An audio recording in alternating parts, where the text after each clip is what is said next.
slide and get your lick back. And get your lick back. Get your lick back. If a nigga owe you something, ain't no chit chat. Better stay up out the way, don't get your issue splat. Stop letting this shit slide and get your lick back. And get your lick back. I feel like I'm JX. J-Way. I'm a perfectionist. Adderall got me restless. I'm gone. Run with a wild crew, they get reckless. Young boy, come up off that neck. Give me that. To the trends. See a lead, be the band. Good evening and welcome to another episode of Corner to Copa. I'm here with my co-host, Coach. It has been a while since we had a show. We wanted to wait till some stuff starts to build up and we had some stuff to talk about. But we got plenty to talk about today. But I want to, before we, well, first and foremost, how you doing, Coach? How you feel? Man, we're already in the second week of December here, and it feels, it feels both recent and almost far away from the playoffs. So it's been a little bit stagnant around the start of the free agency, but the last 3 or 4 days has really kicked off. So looking forward to getting into this and then seeing what may lie ahead for our Tigers. Yeah. So we were well into the winter meetings. We actually have made a free agency signing, but I just recently heard some news. I see that Alex Bregman may be the next major free agent to find a new home. And they said that the Yankees, the Tigers, and one other team where it might have been the Astros that were in heavy pursuit at the current moment. But I was listening to 97.1 and they said that Alex Bregman had made some interesting, some interesting changes to his social media. He's currently following, and these are new follows, but he is currently following Max Clark, Miguel Cabrera. And then when I saw that, I said, okay, let me just make they had already confirmed it, but I'm like, I got to confirm it for myself. But I go on there and he's following Bly Madris. Like, what's going on here, Coach? Like, is there any smoke there? Like, okay, Max Clark, fine. Everybody follows Max Clark. Miguel Cabrera, although it's a new signing, pretty regular signing. But why is he following Bly Madris?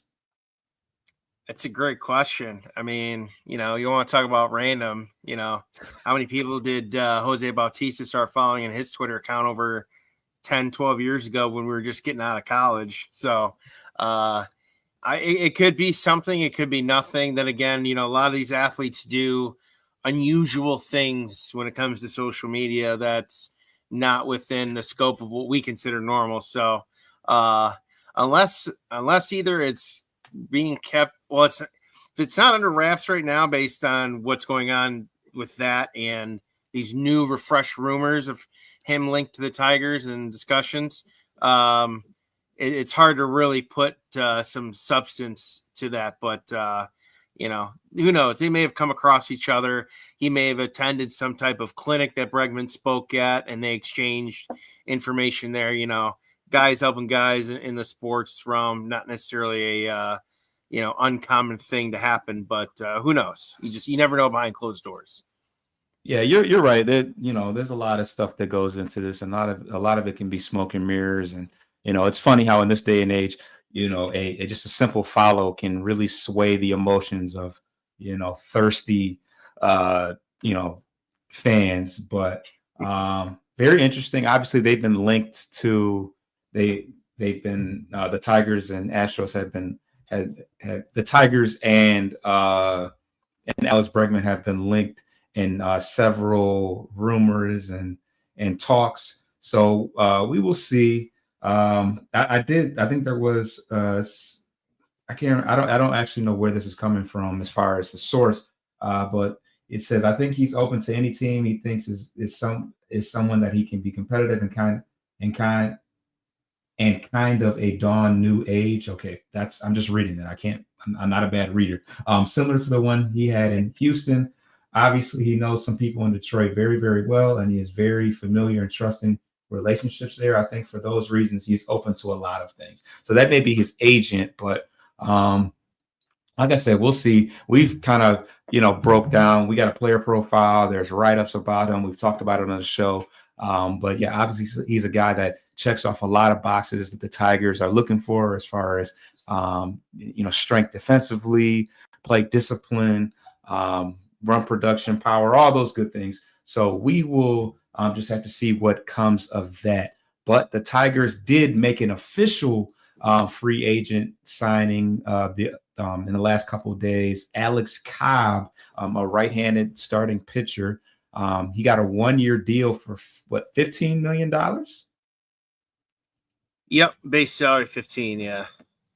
Yeah, so he's so a $15 million contract with a couple not signing bonuses, but I think there are just incentives if he is able to crack 140 innings, and then another one if he cracks 150 innings.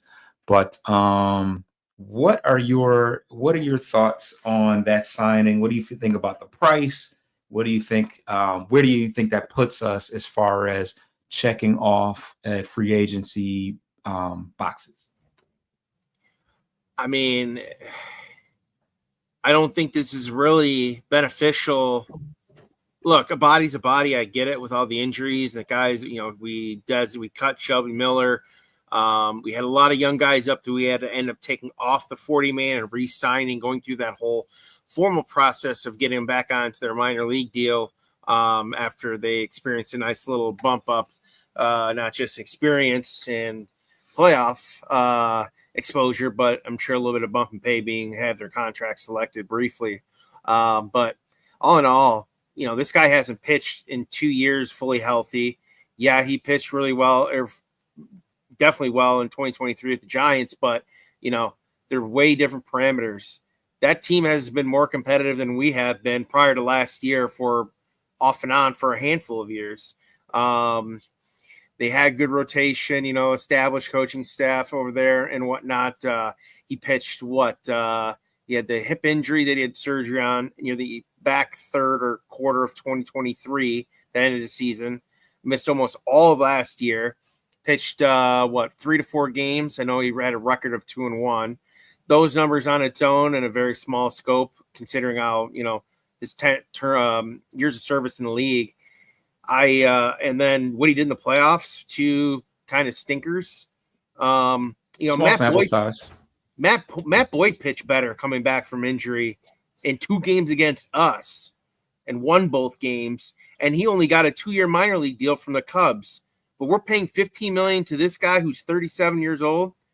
I'm kind of speechless.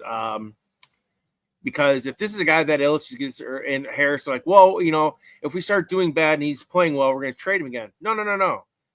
That should not be the mindset going forward at all. That's gone and behind and past us now. We need guys that are going to be around for at least minimum, 2 years. We need to gel this unit together. The young guys that we're hitting and the guys we called up did last year, but I get they don't want to be stuck with a bad contract, but I mean, Maeda was only a 2-year deal. Okay, whatever. He was really bad last year. We know that. Baez, we know we're stuck with a little bit longer, but at the same time, these guys deserve the effort they put in last year, despite the 0.2% odds, which I will never forget for the rest of our lives. That the organization's mindset in the front office has to be, okay, what can we do in terms of actionable items this offseason to actually improve this ball club on paper heading into, game 1 of 162 next year. And Alex Cobb does not fit the bill for me.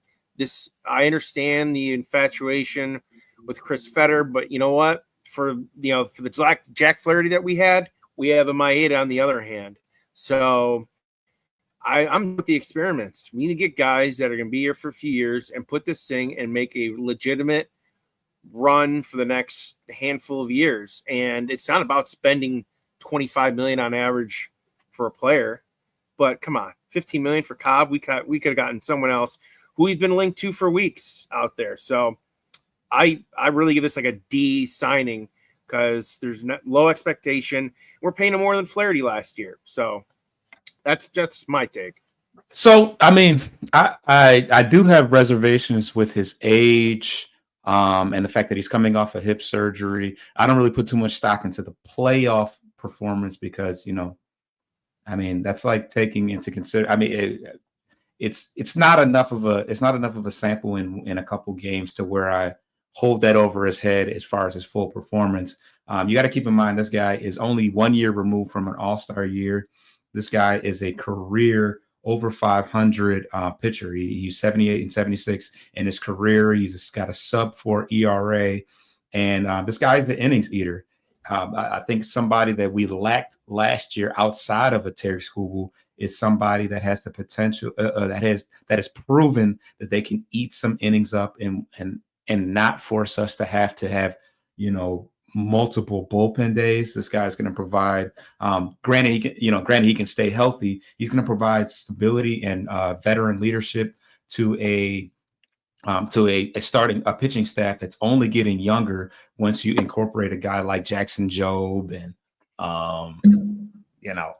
Kiner Montero, Ty Madden. So I mean, this is a guy that's been around. He's been in his 13. He's played 13 years in the major leagues, and like I said, he was an all-star just in 2023. He was the fourth oldest player to ever don a all-star jersey in San Francisco. So in just San Francisco, not overall, but right. I mean, this is a guy that keeps the ball down in the zone. He pitches to contact. He creates ground balls. He doesn't walk guys. The one knock that he really has is that when he does pitch to contact, it's pretty hard contact. So your defense has to be ready because he's gonna get hit around a little bit. You just hope that it gets to it gets in the hands of one of our players. So I mean, when I saw that he was making $15 million, I was kind of taken back by that. But obviously, Scott Harris thinks that given the developmental coaches, I mean, Chris Fetter was actually awarded as Coach of the Year, not Manager of the Year, but just, I guess, overall baseball Coach of the Year. So he's receiving high accolades for his ability to develop. And I know you talked about Jack Flaherty being our success story, but you also got guys like Rodriguez and Lorenzen, who we were able to bring in and we were able to, to bring in and develop and flip for prospects. Well, we didn't Rodriguez. We weren't able to flip for prospects, but the track record's there. I understand that we want to start building, some more long-term type guys, but I don't think Scott Harris is wrong for being confident in what he has, coming up in the farm system and just what we already have in place. Because I mean, this pitching staff, outside of reliable starting pitching, we do have some guys in our pitching rotation as a whole that can come in and give us meaningful innings. So I don't love the signing. Obviously, we also kind of talked about off air that we could be in the bidding process of a Roki Sasaki, but that's probably a long shot. But I'm not. I can understand where you would hope that we could go out and get another dependable guy to add to our rotation. But as it looks right now, the starting rotation is Skubal, Olsen, Cobb, Jackson Jobe, and Casey Mize, Montero, Ty Madden type situation. So you'd like to not depend on Casey Mize because he just hasn't been, hasn't proven a lot thus far. But not a terrible rotation, assuming Jackson Jobe is, somewhat what we had hoped for. But go ahead. What were you going to say? That's kind of what I was going to get into next. Good transition there. And we'll take the signing individually and we'll take it to their entire free agency process and their mindset, given the quote that Ilitch or Harris was making earlier, either Sunday after the signing or Monday after they had the more formal press conference. he basically said that other than being interested in the Japanese pitcher that just posted that you mentioned, that's it. They're not signing anyone else of substantial degree of impact from a pitching standpoint. Now, did he imply starting pitching only? I don't know, but I don't want to sit here and say that the door is closed. But other than that minute, interpretation, his quote as a whole pretty much signifies that the rest of their time in free agency in terms of discussions is going to be for a non-pitcher related player. So I want to get your thoughts on that, because if we, let's say we don't, just because of the odds and the international pool that's available for each team and what he'll command, and then eventually what he'll get, considering he'll turn 25, a lot of these international players from the Far East that come over, they're already stars in their own respective league and country over there. So coming over, they're carrying that I don't want to say hoopla, but they're carrying that hype. They're carrying that, gotta see type of feeling with that particular player, which for the most part they've delivered on. You go back 25 plus years, there hasn't really been a player that has fallen miserably below expectation. But I don't know about you, but if that's it, I'm probably more perplexed than I am just at the individual signing. When you say that's it, you mean literally just Cobb and nothing else? Yeah.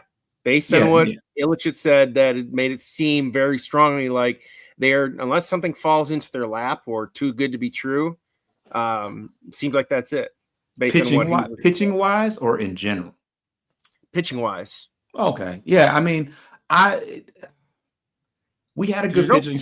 I think we had a good pitching staff. Like you said off air, a guy like Kiter Montero was healthy all year. He was another player that, one of the few players that didn't have any significant stints on the injury in the injury list. So I think you nearly have. Well, yeah, you probably want. I just don't know where all these guys go. I guess Ty Madden and Montero can always go back to AAA and be, brought back and forth as need be. But yeah, I guess I would like. Obviously, that's going to come at the cost of several years or a whole bunch of money, because we already got Alex Cobb making $15 million. I don't know. I don't know. We'll see. And let's be real. Job's got to earn it. He still has to earn it. He's not pitched in Toledo, to my knowledge, right? If he did, he was there very briefly before the call up late. Just like, I think just a start or two. He was there not even 10 days before he got called up to Detroit near the end of the regular season to the parent club. So obviously he had some, other than the actual start or multi-inning appearance, what was at the finale or second to last game in the White Sox series, which he pitched, fairly well. All the other outings he had in the playoffs and in the hunt before capturing left a little bit to be desired, but obviously we're going to cut the kid some slack, emphasis on the kid, young. So hopefully those experiences kind of helped him grow a little bit in terms of pitch sequence and, being able to, think through an at bat and whatnot, as he's done through his young career in the minors and before that. So we'll see. I think Montero stays. That complete game he threw about a month before the playoffs, I think it was. Rockies. It was a Rockies game. Yeah. Opponent aside, I think that was a very big step for him, because let's be real, he did, he was left off Houston and then he was put on for Cleveland, and he gave us some good innings, and I believe in the one game he pitched in that series, unfortunately. So I think he's got some momentum that he started in the back portion of the year and kind of rolled that over into the playoffs, and I would expect him to have or I'm anticipating him on having a more reliable year compared to last year. Yeah, and Mr. My City had a comment. He's got no doubt in his mind that Jove will be in the rotation, which I'm really hoping so. But yeah, I mean, Kyler Montero went 6-6 last year. It was kind of up and down. He had a sub just barely under 5 ERA, so definitely some room for improvement. But I do think that was a defining start for him, and probably gave him some good confidence going into the playoffs.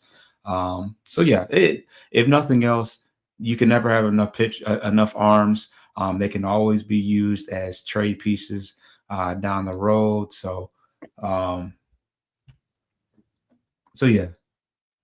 But yeah, let's get this next comment, and then we're gonna take our first break.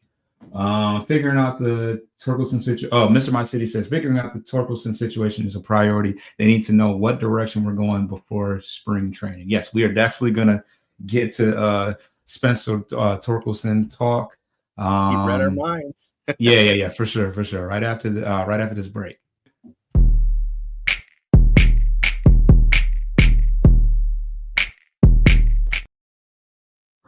All right. So let's see where we're at in the progression of things. Oh, yes. So one of the reports, hold on, let me got you on here.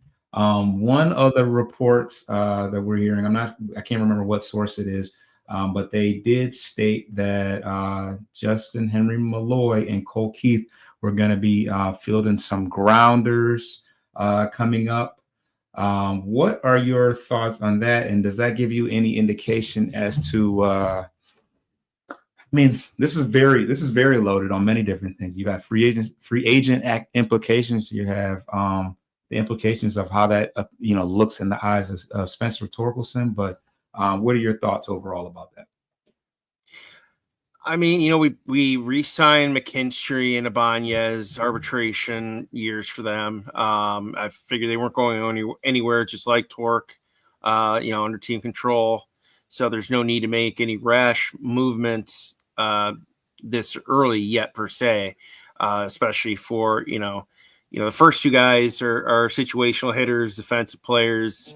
And obviously Torque has had a struggle. So in terms of a cost standpoint, arbitration, they're not going to most likely go to arbitration and earn more than what the average comes out to be based on the organization's number that they give out.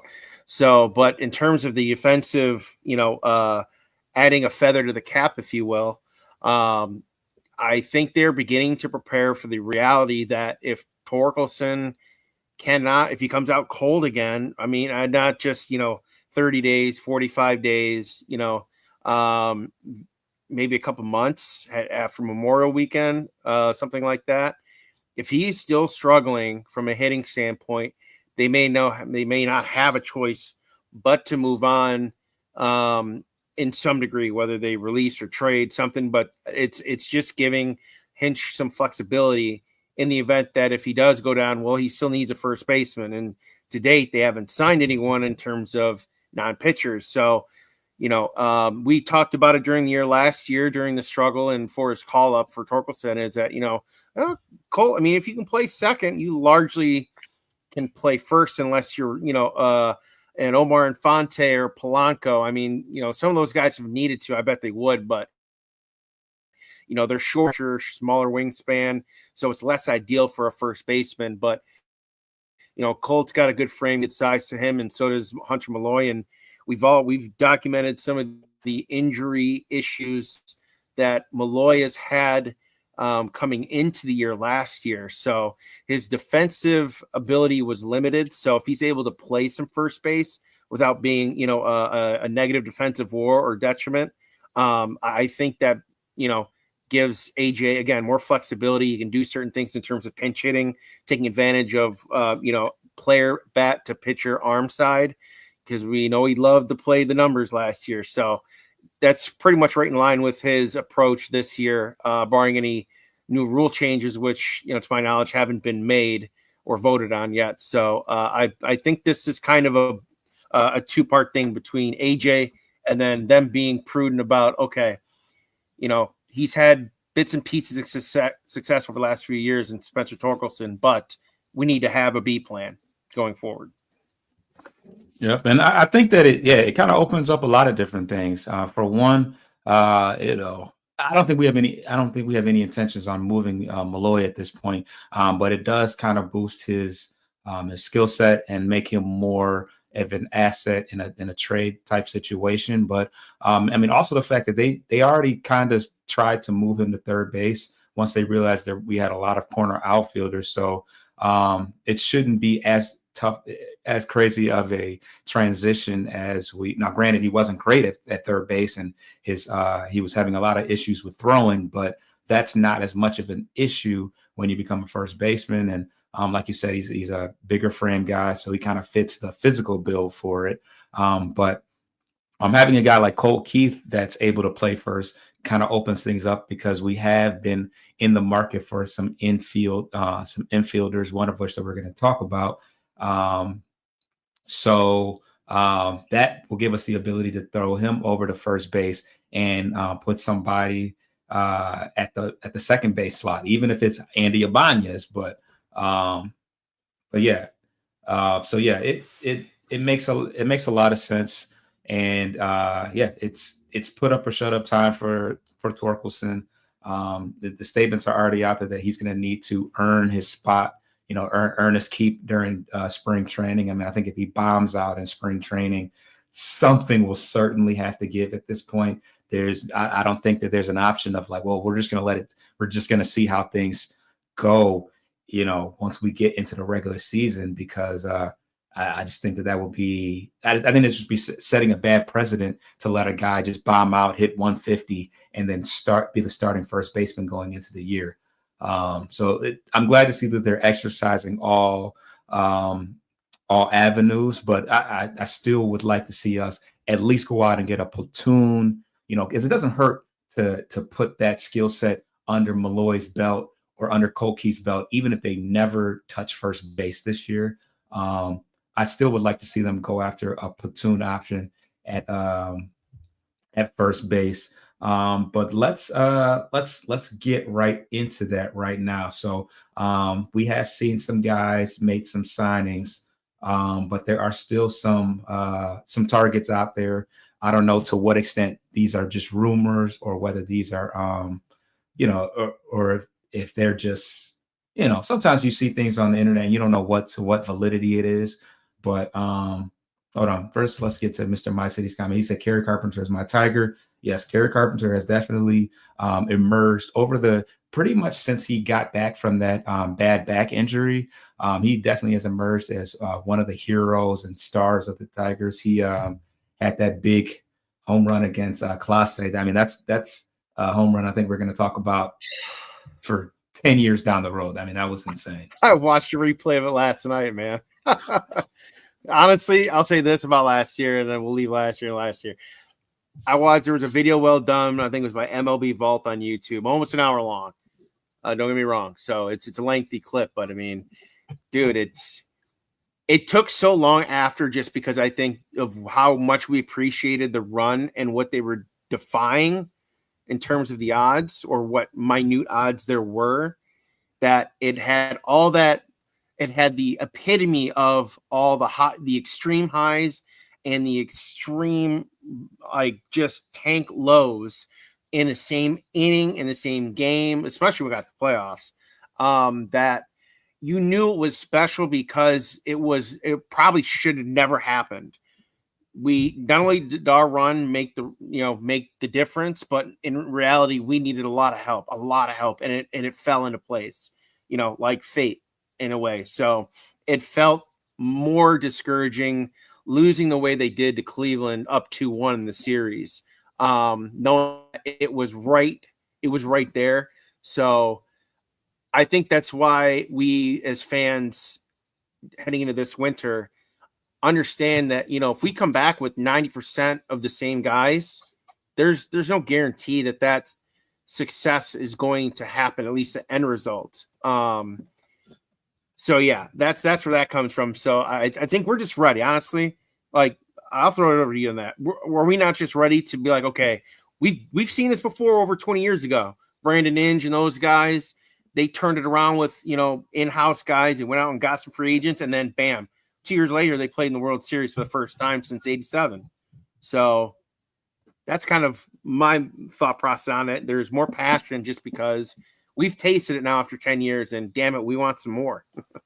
Yeah, and just a simple fact that the clock is ticking on Scooble, so it's time to, while we're in that window, we don't know what is to come with the whole Scott Boras situation and him touching free agency and looking at how much Max Fried make.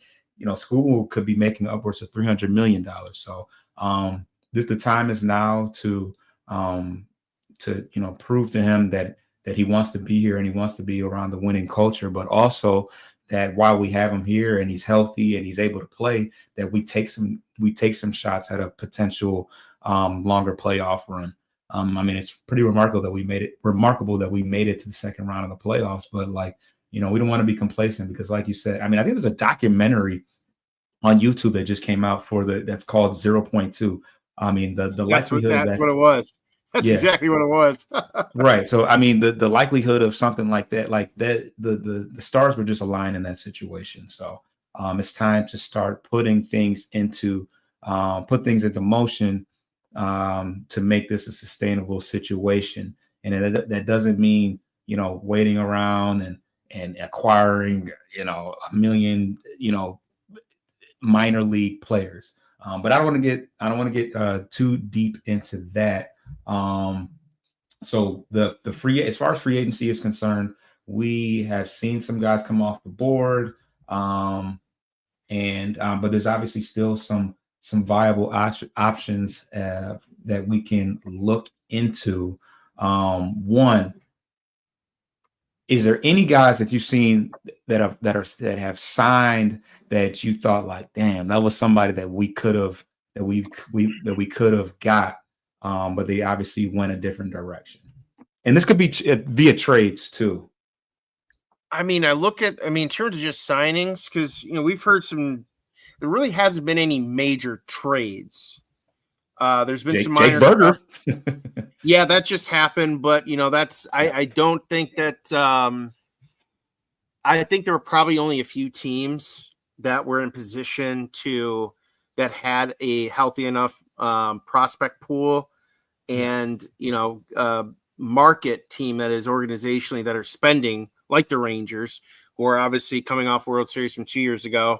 They're not done yet. They still have a good group, and they re-signed Eovaldi as well to a 3-year deal. But I thought for sure that we would have a chance run at Frankie Montas from the Milwaukee Brewers, who's 6 years younger than Alex Cobb, and he signed a 2-year deal for the Mets for only $17 million a year. So that leaves my head scratching a little bit. Like, this guy just pitched the playoffs because Milwaukee's won the division for the last 4 or 5 straight years since the Cardinals kind of declined. They've been in playoffs almost this entire decade, to my knowledge, and yet he settled for $17 million a year. So I kind of scratched my head at that. Maybe if we did approach, he wanted more, just knowing that we barely made it last year, whereas the Mets are obviously they were an impressive team last year and just ran out of gas in their AL or the NL playoff race they were in. But other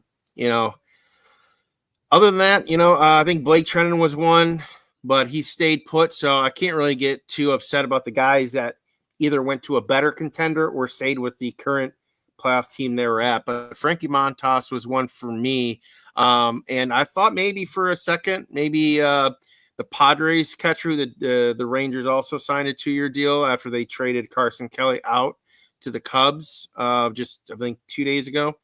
They signed the Giants' Kyle Higashioka, who actually hit pretty well, had some injury in the last part of the year, didn't play too much. So him and Travis d'Arnaud, I thought, were guys of veteranship that could help, with Dingler potentially, not necessarily, in the minors, obviously, because you've already got Jake Rogers. So he's team control for another year, I think, after this coming year. But not too many. A lot of guys are veteran guys that are filling. There's a couple, not more than 3-year deals right now. So, but I think a lot of the names that we have seen us linked to and have discussed offline over the last 4 weeks or so, a lot of them are still out there. So my only thing is, back to Ilitch's comment or Harris's about being largely done with pitching, then maybe we can tentatively narrow it down to the positional players that we've been linked to. And I'll throw it back to you. We've heard about our connection to possibly Paul Goldschmidt. I brought up Josh Bell initially based on value and platoon situation at first that fits AJ's style. But go ahead and expand. I think you've got maybe a little bit more insight on the Kim situation with the Tigers. Yeah, so the Ryan Petzl of the Free Press has reported on his podcast that they're all in on. Well, he used the words "all in." All in is a pretty strong description, but they seem to be pretty interested in him. Obviously, he missed a good part of not a good part of last year, but I think the last probably like 30 games of the year with a torn labrum when he dove in headfirst back to first base. So he's not expected to be 100% ready at the start of the regular season. But I mean, this is a guy that had a pretty good year prior to that. He's a former Gold Glove, a Gold Glover. This guy stole nearly 40 bases, and he fits that mold of a guy, plate the disciplined guy that plays good defense and can steal some bags. So he's also a guy that's a plus defender at 3 different infield positions. They obviously Scott Harris likes those guys that are versatile, but he opted out of the last year of his contract. So he gets a $1 million. His was set up to where he gets a $1 million buyout, even if he opts out on his own. But I guess I got to wonder, what is he looking for? Is he looking for a 1-year prove-it deal to try to, bolster his resume a little bit more to go get the big bucks for a couple years? Or is he seeking a long-term deal right now? It just kind of depends on, what the market is for him. But I mean, they said that he could possibly be linked to the San Francisco Giants. There's a former Korean player. I think he's a center fielder for the San Francisco Giants. That he, obviously he's already on the West Coast. He's already in Cali. I think he's a Cali. No, he's from Korea. He's from Korea, but he obviously played in Cali his last few years. So, he could be headed in that direction. But I'm not mad at a guy that, he brings some solid run production and, plate discipline, defense. There's definitely some boxes that he checks. Not a big power guy, but an all around good, dugout guy that, was beloved by the San Diego fanfare. So that's what I had to report about Kim. But amongst the guys, you got Bregman still out there, you got Santander, you got Buehler, you talked about Goldschmidt, Christian Walker, Pete Alonso. Who is on your radar right now as guys that ideal situations, given these guys are still out there? Obviously the smoke is now cleared on Juan Soto and some of these other guys. Who is the most ideal? I mean, you got Pete Alonso as well. I know you're a big Pete Alonso guy, but yeah, I mean, at this point, I think the what we wanted and versus what we thought initially maybe anticipated probably has fallen quite short to date. So again, we were always cautious that, they've been inexpensive as of late, not trying to risk too many bad contracts. But I think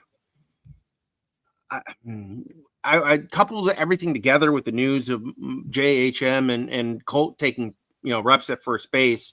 It leads me to think that Vierling is going to be relied on again to platoon split between third and the outfield. And I would be fine moving Vierling almost not necessarily full time, but making the majority of his starts at third base if they were to go out and get a guy like like Goldie or Josh Bell, for that matter, to give us additional power. I mean, we still need that no matter what. I don't think that hasn't changed. That's not lost on most of the fans right now, but certainly either corner. And if it's not first, it's got to be third. But if they're asking those two guys to take reps at first, I kind of don't know what their plan is going forward, unless it's going to be a guy that, maybe they're waiting out another free agent that we haven't heard of, or a guy that's on his last year of a deal that hasn't really, wowed anyone. But Christian Walker would have been via trade, which I know he said that they had been looking at. No, he's a free agent. You talking about Christian Walker from the Diamondbacks? Diamondbacks, yeah. Yeah, he's a free agent, I believe. Okay. So I don't know if they're just trying to weight them down to drive the price down, but I mean, things are happening and discussions being had. So usually that's the time where price starts to go up, and those that don't bid favorably within the range and are viewed as a legitimate playoff team, they're not going to be taken seriously. So I don't know what that entails for us, because it feels like it could be a late signing just to add depth after the dust settles, you know what I mean, from this initial rush that we're getting. So I don't really know. I mean, if he is keeping something under wraps, like signing Bregman to 25 a year for 6 years, I mean, that would be the type of signing, albeit top end for sure, that would move the needle for Skubal to be like, you know what? Okay, they're making legitimate effort to build the offense up and continue to work with the young guys. But as of right now, I'm kind of clueless. So I want to know what you think in terms of who they might possibly be going after. We know what they've said externally, but it hasn't been as much, in my opinion, to say, okay, we're going to get one of these two guys for sure. It's just a matter of when. I'll get to that after this next break.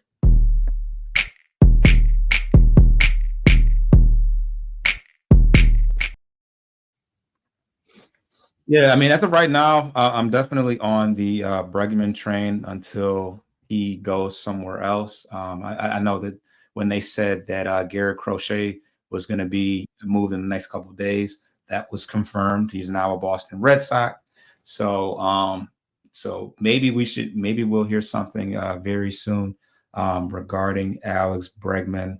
But outside of that, I see it being more of a fringe signing as far as first base is concerned. I would love to get a Christian Walker, another guy that's another former Gold Glove first baseman. Goldie's also a former Gold Glover as well, who's only 1 or 2 years removed from an MVP. So you got some nice candidates at that first baseman position, but I don't think we've seen anybody as of yet go off the board at that position.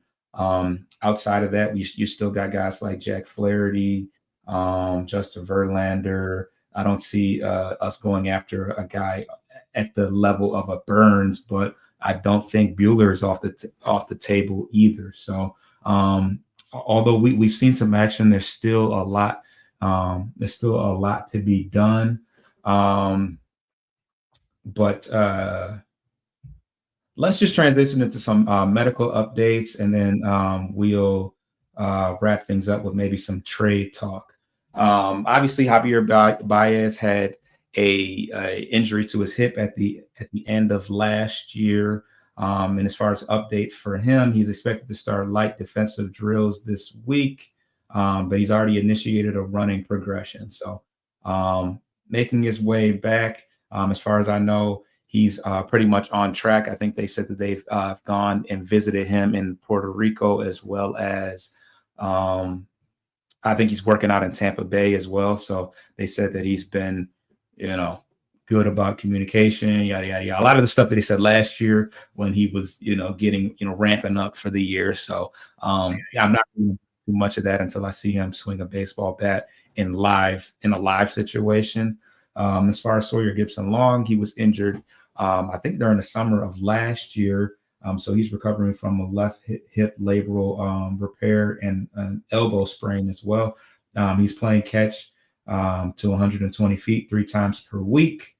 Jace Young had a surgery on his wrist this over the offseason. This is a procedure. The procedure was done on October 24th to address a lingering right wrist inflammation. He has initiated hitting progression, is expected to be fully recovered in time for spring trading. Obviously, this is very important offseason for him because he will be competing for a third base position unless we make a big splash in free agency and go out and get a guy like a Bregman. And in that case, he will be competing for something else. I don't know what that will be, but it certainly will not be for the starting position. Alex Lang was injured early last year. He's right lat strain. He's playing catch from 120 feet as well, 3 times per week. So on the same trajectory as Sawyer Gibson Long, and Tyler Madison had a right UCL reconstruction. Is scheduled to start bullpen progressions this week. So if you're in the bullpen progressions, I'm assuming he's a little bit ahead of everybody else, right? Yeah, to a degree. It's once they find the area where they really need to kind of shake off the rust or really kind of, get over that particular hump, every guy's going to start to traverse a little bit differently in terms of how fast they improve. So, yeah, I mean, and that kind of stuff, it's day to day, week to week. And just, normally this is a time where guys are shut down, right?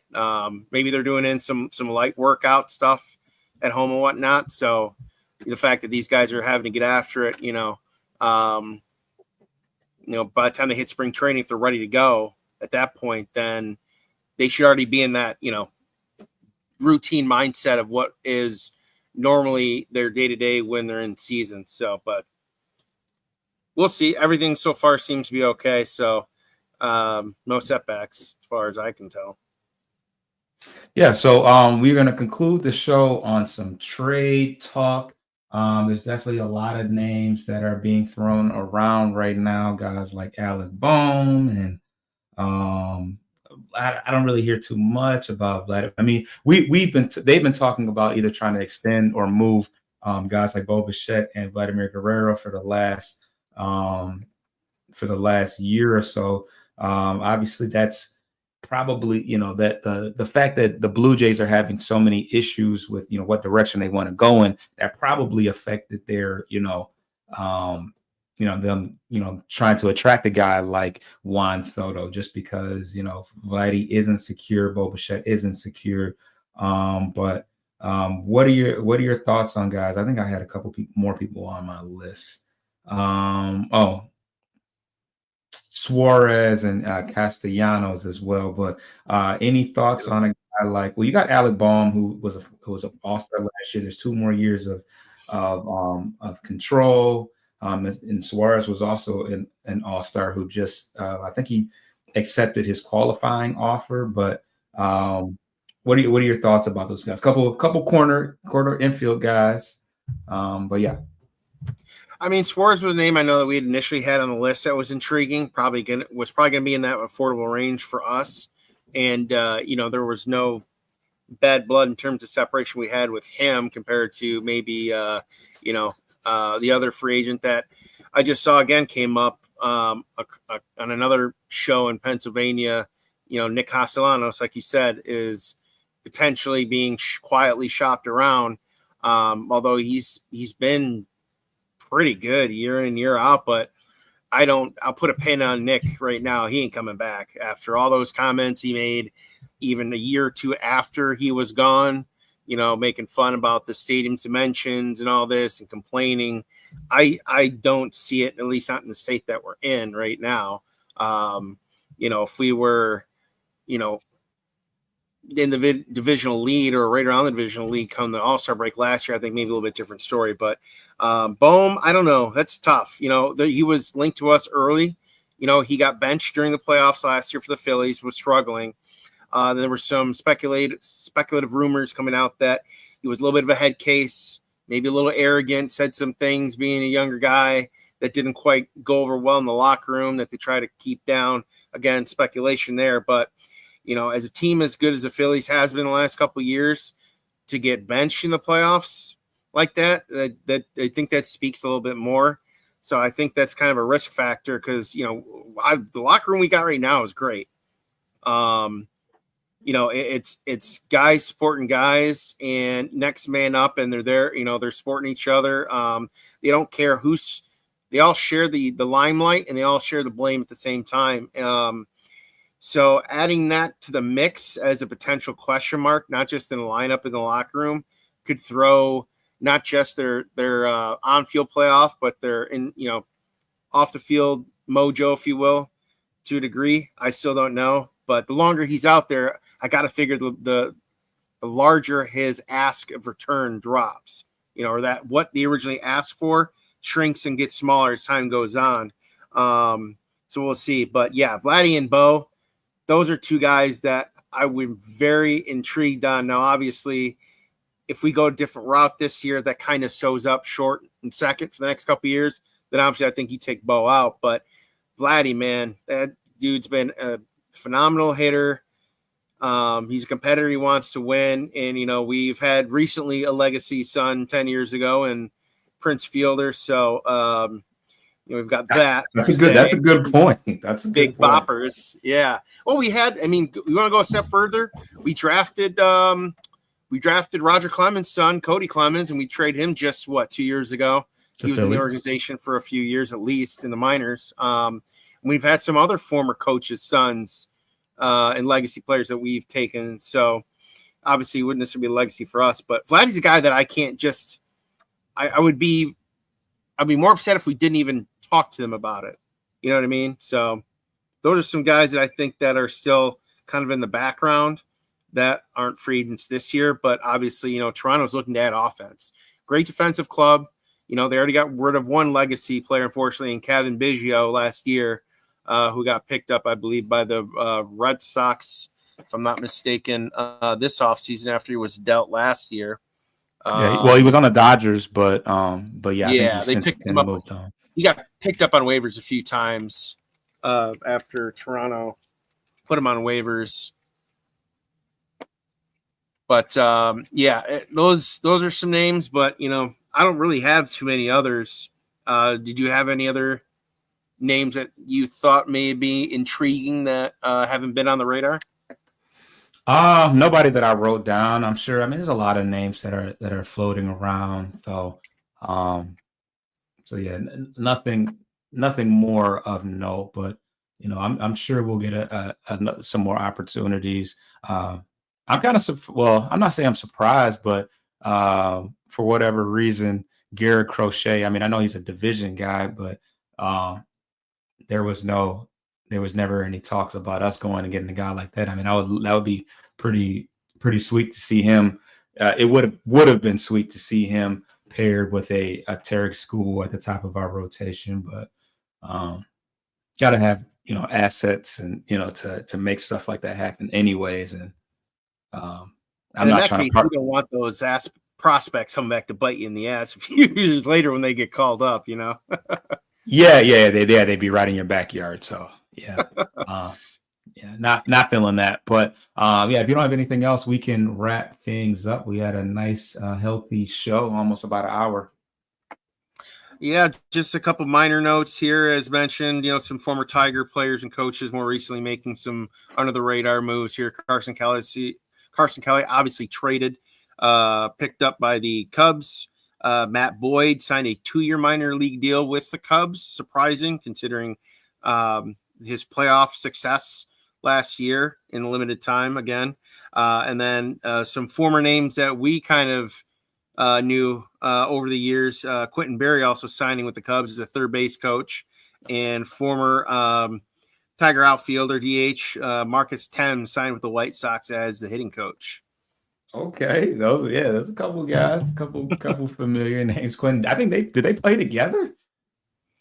It'll be close. They definitely played in the league together for a bit. Thames being earlier into the league than Quentin. But it's possible. I mean, Barry did play for the Yankees as well for a brief moment. So, but those guys after Detroit bounced around a bit in their career after from that point to the end. Yep. So yeah, this is it. You know, we finally got back on for a big show. We got some results and some things to talk about. We'll be back real soon with more news. Hopefully, we can announce some more free agent signings and et cetera, et cetera. But yeah, that's you definitely want to tune in to Bleachers Speakers on YouTube. That is where we will be posting on the visual side of things. But in addition to that, we will be at Corner to Copa on our audio aggregators, keeping you guys posted as the winter meetings conclude. And we are out. Peace.